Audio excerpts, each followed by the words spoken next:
नमस्कार, स्वागत आहे सर्वांचं आपल्या यूट्यूब चॅनलवरती। महाराष्ट्रातील संजय गांधी निराधार अनुदान योजनेच्या लाभार्थ्यांसाठी अतिशय महत्त्वाची माहिती आपण व्हिडिओच्या माध्यमातून पाहणार आहोत। पहा, राज्य शासनाच्या माध्यमातून एक मोठा निर्णय घेण्यात आलेला आहे आणि हा निर्णय ऑफिशियलरित्या जाहीरसुद्धा झालेला आहे GRच्या माध्यमातून।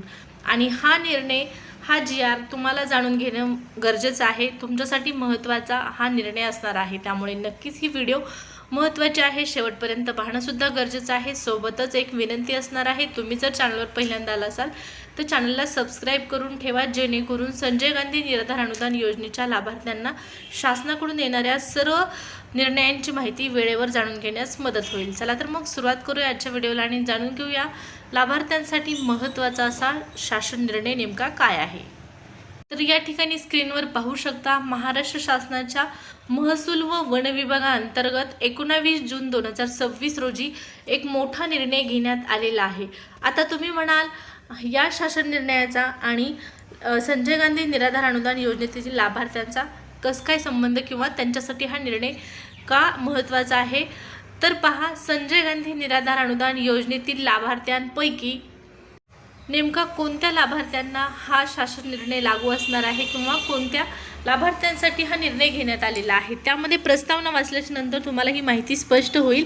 तर राज्यातील पशुधनासाठी टंचाई कालावधीत व इतर वेळेही चाऱ्याचा अपुरा पुरवठा होत असल्याची बाब निदर्शनास आलेली असून, त्यासाठी शासकीय पडजमिनीवर चारा बांबू उत्पादन घेण्याची बाब शासनाच्या विचाराधीन होती आणि त्याच अनुषंगाने शेती व शेतीला प्रोत्साहन देणे, पशुपालनाला चालना देणे व त्यासाठी ग्रामीण भागातील महिलांचे सक्षमीकरण करणे असा एकत्र हेतू ठेवून शासकीय पडजमिनीचा वापर चारा व हिरवळीचे खत उत्पादनावर त्याचबरोबर करण्याच्या हेतूने टंचाई परिस्थितीत कृषी व पशुसंवर्धन, दुग्ध व मत्स्य व्यवस्थापन विभाग यांच्याकडील जलसंपदा व मृदा संरक्षण विभागाकडील जलाशय तलावाखालील जमिनीचा वापर चारा लागवडीसाठी नाममात्र फक्त आणि फक्त ₹1 या दराने भाडेपट्ट्याने देण्याबाबत निर्गमित केलेला शासन निर्णय दिनांक 15/11/2018च्या धर्तीवर शासकीय जमिनी नोंदणीकृत पात्र महिला, आत्महत्याग्रस्त शेतकऱ्यांच्या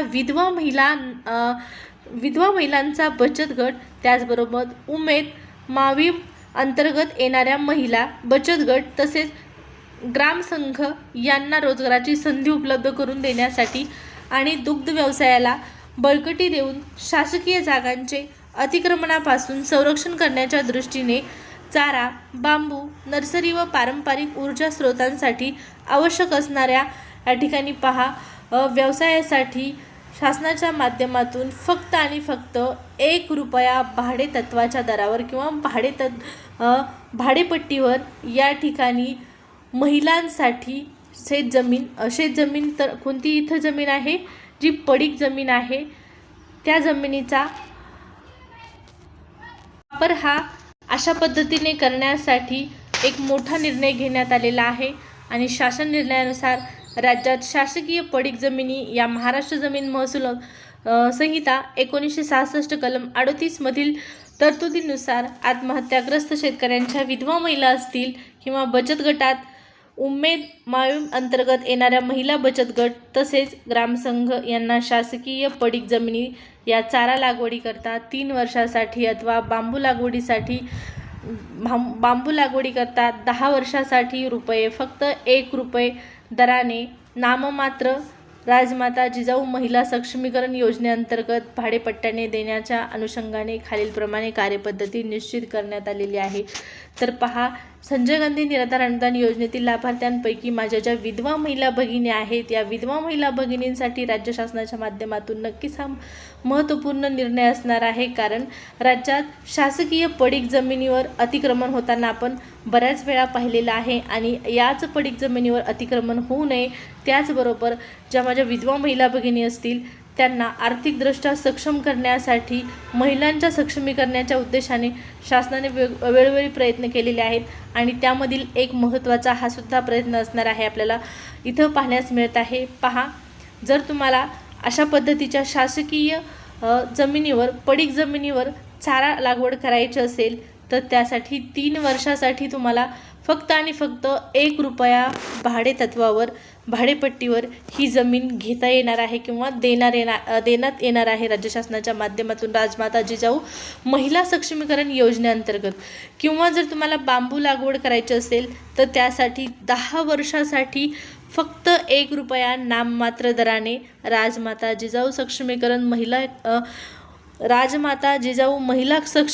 योजनेअंतर्गत ही जमीन भाडेपट्ट्याने फक्त 1 रुपयाच्या दराने देण्यात येत आहे. सगळ्यात मोठा हा निर्णय आहे. नक्कीच महिलांसाठी ही अपडेट जाणून घेणं गरजेचं आहे.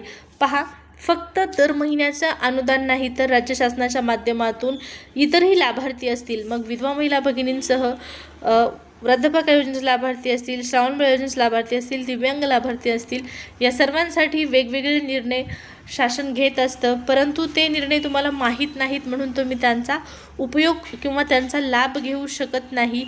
वेगवेगळ्या योजना आहेत, त्यांचासुद्धा लाभ तुम्हाला जाणून घेण्यासाठी अगोदर ती योजना, तो निर्णय माहीत असणं गरजेचं असतं. आणि केवळ निर्णय माहीत नाही, योजना माहीत नाही म्हणून तुम्ही त्यापासून वंचित राहता. तर अशा पद्धतीचा एक महत्त्वाचा शासन निर्णय घेतलेला आहे महाराष्ट्र शासनाच्या माध्यमातून आणि हा निर्णय नक्कीच तुमच्यासाठी जाणून घेणं महत्त्वाचं होतं. पहा, असे वेगवेगळे निर्णय आपण वेळोवेळी जाणूनच घेत असतो. आता संजय गांधी निराधार अनुदान योजनेतील लाभार्थ्यांना, प्रत्येकच लाभार्थी, फक्त विधवा महिला भगिनीच नाही, दिव्यांग असतील, वृद्धापकाळ योजनेचे लाभार्थी असतील, श्रावणबाळ योजनेचे लाभार्थी असतील, या सर्व लाभार्थ्यांना एकच महत्त्वाचा टॉपिक वाटतो किंवा ते त्याच टॉपिक संदर्भात वारंवार विचारणा करतात. तो म्हणजे आमच्या प्रत्येक महिन्याचं अनुदान. आता जूनचं अनुदान, जुलैचं अनुदान, हे 2 अनुदान सध्या चर्चेत आहेत. कारण जून महिन्याचं अनुदान दिव्यांग बांधवांना वाटप झालेलं आहे, मात्र इतर लाभार्थ्यांना जमा झालेलं नाही. आणि पोर्टलचं अपडेट सुरू, त्यामुळे हप्ता देखील लांबणीवर पडला. मग नेमका हप्ता कधी जमा होणार तर पहा, जवळपास आणखीन आपल्याला 2 ते 3 दिवस वाट पाहावी लागू शकते. त्यानंतरच या हप्त्यासंदर्भात आपल्याला स्पष्टीकरण पाहताना मिळणार आहे. तारीख जाहीर झाली किंवा काहीही ऑफिशियल नोटिफिकेशन आलं की कळवेल. त्यासाठी सबस्क्राईब केलं नसेल तर सबस्क्राईब करून ठेवा.